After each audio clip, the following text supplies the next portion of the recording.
Assalamualaikum warahmatullahi wabarakatuh. Kembali lagi bersama saya Bu Eva. Saya akan mengajar IPA dan hari ini adalah pertemuan yang pertama. Sebelum kita mulai pembelajaran, saya mau berbicara dulu tentang kontrak belajar kita.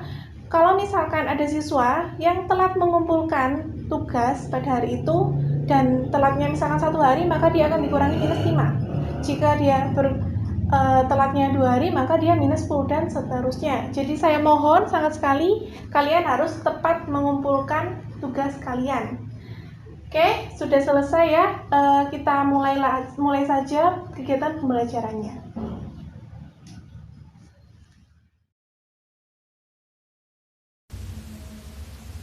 Oke, untuk kelas 9 hari ini saya akan menjelaskan tentang sistem reproduksi manusia. Jadi kalau sesuai di LKS kalian itu akan ada 5 bab, 3 bab tentang biologi, 2 babnya tentang fisika. Jadi 3 bab awal ini kita akan mengupas tuntas tentang biologi, bab akhir-akhirnya tentang fisika. Tapi karena pandemi tidak mungkin saya jelaskan semua, saya akan menjelaskan beberapa poin-poin penting saja.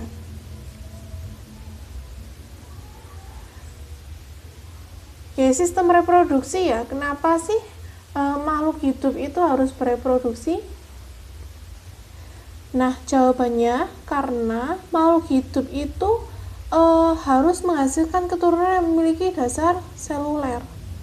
Jadi itu untuk meneruskan keturunan, bolehlah. Nah, Rudolf Virchow itu mengatakan bahwa di mana sel ada, pasti ada sel pendahulunya. Contohnya sel hewan akan menghasilkan sel hewan, sel tumbuhan akan menghasilkan sel tumbuhan, selnya manusia akan menghasilkan sel manusia juga. Nah, Rudolf Virchow ini juga bilang omnis cellula e cellula, setiap sel berasal dari sel.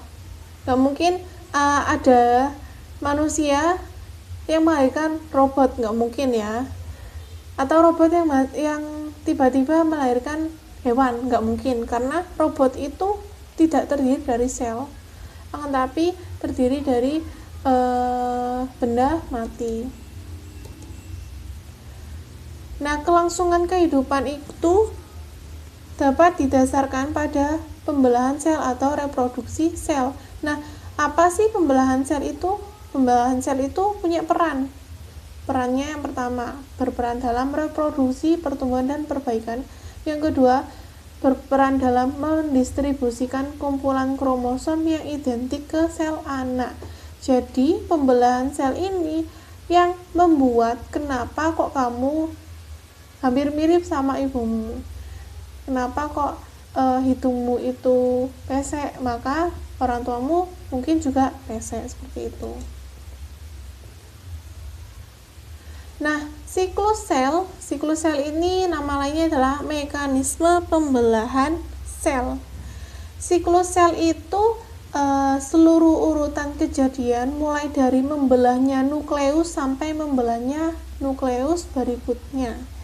Nukleus ini nama lain dari inti sel. Jadi kalau di dalam tubuh kalian itu di zoom, diperbesar, itu nanti akan kelihatan inti selnya.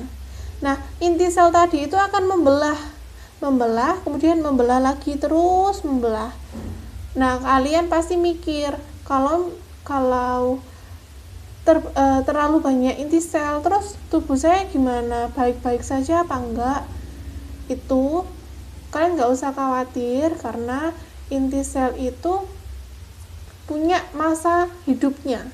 Jadi, namanya siklus sel untuk setiap makhluk hidup itu tidak sama. Ada yang lama sekali untuk regenerasi. Contohnya ketika kalian terluka, habis jatuh, kemudian terkelupas kulit kalian.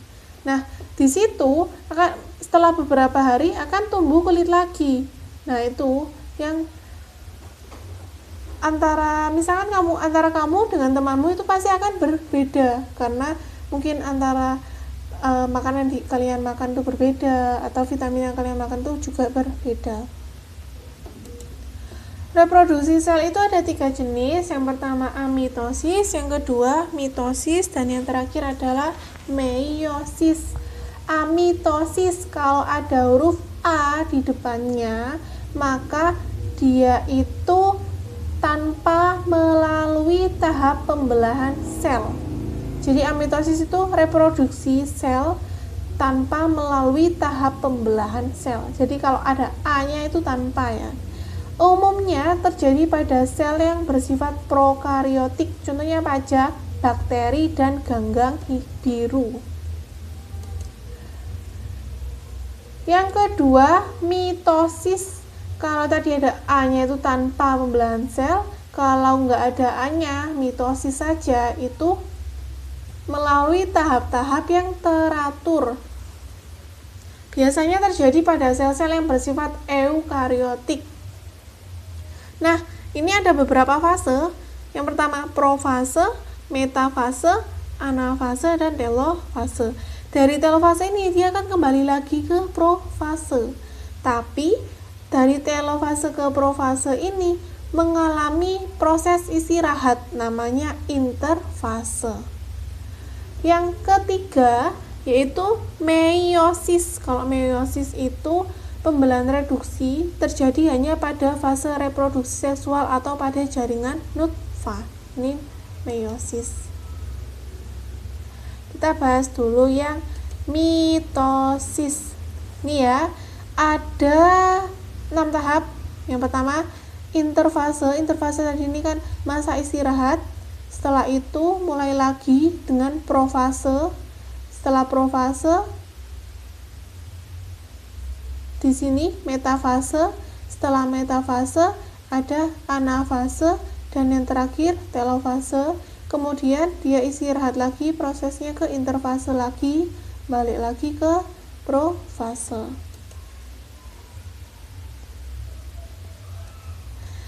Ketika interfase tadi kan masa istirahat ya. Jadi pada saat itu inti sel itu melakukan sintesis bahan-bahan inti. Dia menyiapkan bahan-bahan inti. Inti sel tampak keruh, benang-benang kromatin halus lambat laun terlihat. Jadi di sini ya, inti selnya itu kelihatan keruh.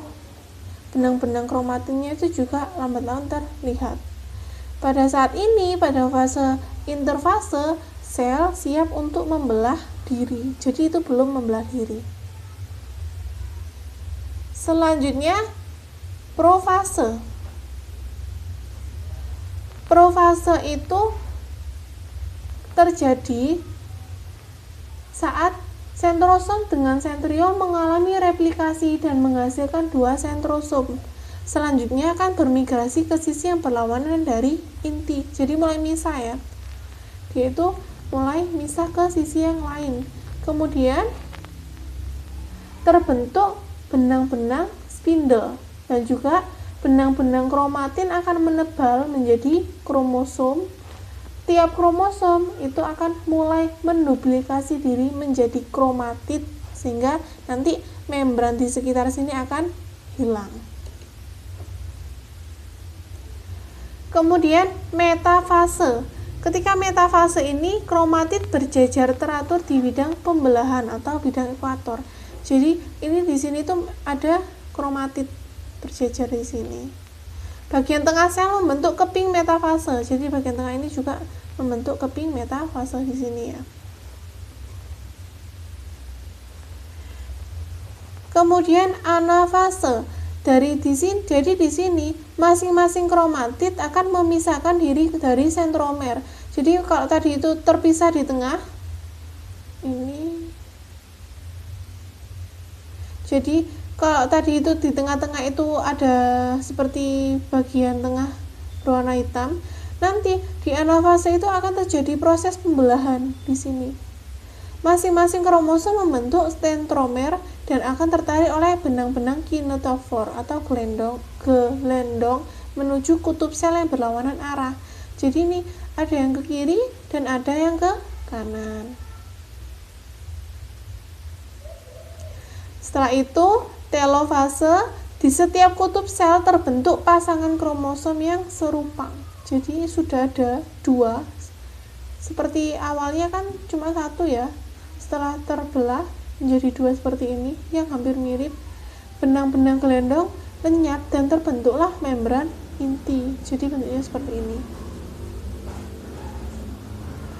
Jadi pada tahap ini itu terjadi peristiwa karyokinesis dan sitokinesis. Sitokinesis pada hewan ditunjukkan dengan adanya pelekukan sel ke dalam. Kalau misalkan pada tumbuhan ditandai dengan terbentuknya dinding pemisah di bagian tengah sel. Nah, jadi pada peristiwa mitosis tadi, setiap sel induk yang diploid itu ditandai dengan huruf 2N akan menghasilkan dua sel anakan yang masing-masing tetap diploid dan memiliki sifat keturunan yang sama dengan sel induk. Jadi di sini misalkan ada sel isinya 2N, dia akan nyabang jadi 2 ini, di sini juga 2N, di sini juga 2N. Hasilnya tetap diploid. Kita akan next ke pembelahan meiosis. Pada pembelahan ini terjadi perpasangan dari kromosom homolog serta terjadi pengurangan jumlah kromosom induk terhadap sel anak. Ada dua periode, yang pertama pembelahan 1 atau meiosis 1 dan pembelahan 2 atau meiosis 2. Dia itu terjadi pada sel tumbuhan maupun sel hewan. Nah, di meiosis 1 dan meiosis 2 itu sama seperti pada mitosis, ada profase, metafase, anafase, dan telofase. Ini proses yang pertama, dan profase, metafase, anafase, dan telofase yang proses yang kedua. Jadi ini membedakan ya. Kalau mitosis terdiri dari satu fase, satu proses pembelahan, satu pembelahan. Kalau yang kedua itu ada dua pembelahan kalau di meiosis. Jadi kalau pada peristiwa meiosis, satu sel itu menghasilkan 4 sel baru. Kalau pada mitosis tadi kan satu sel menghasilkan 2 sel. Di mana masing-masing sel mengandung jumlah kromosom setengah dari jumlah kromosom sel induk, yaitu haploid atau N.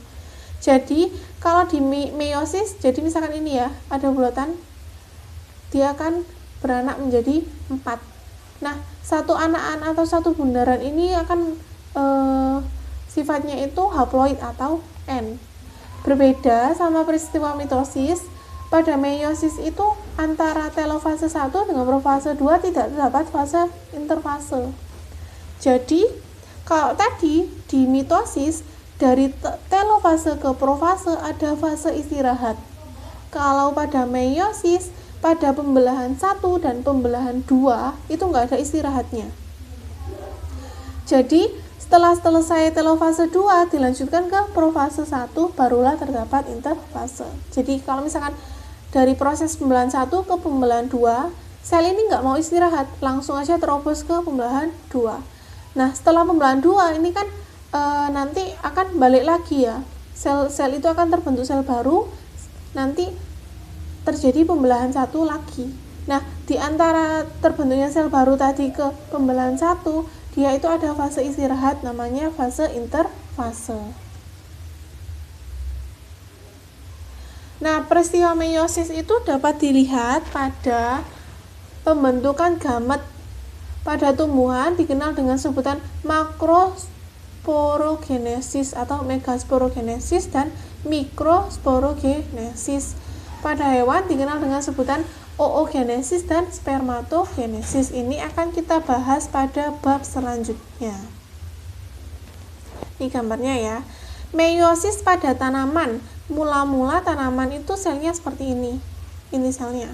Kemudian dia itu memisah sehingga nanti akan terbentuk dua sel anakan. Kemudian dua sel anakan tadi akan mengalami proses selanjutnya sehingga nanti akan menghasilkan 4 sel anakan baru. Ini meiosis pada sel hewan. Mula-mula interfase, yaitu istirahat dulu sentrosom dengan sepasang sentriol. Ini fase istirahat.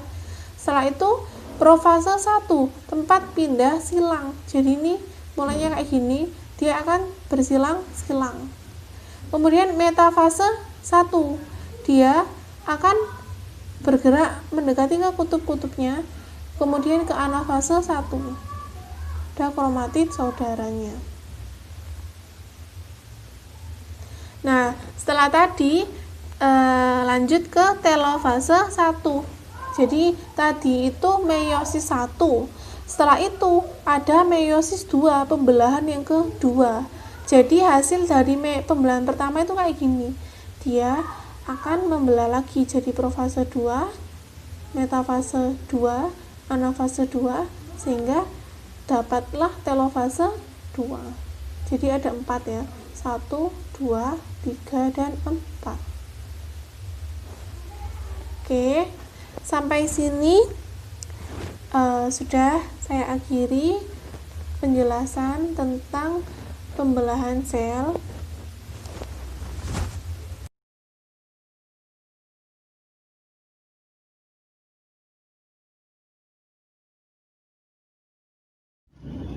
Demikianlah pertemuan kali ini. Jika kalian ingin menanyakan tentang pembelajaran yang sudah saya bahas, kalian bisa menanyakan lewat WA atau GCR. Semoga kalian paham dengan apa yang saya jelaskan. Saya akhiri. Wassalamualaikum warahmatullahi wabarakatuh.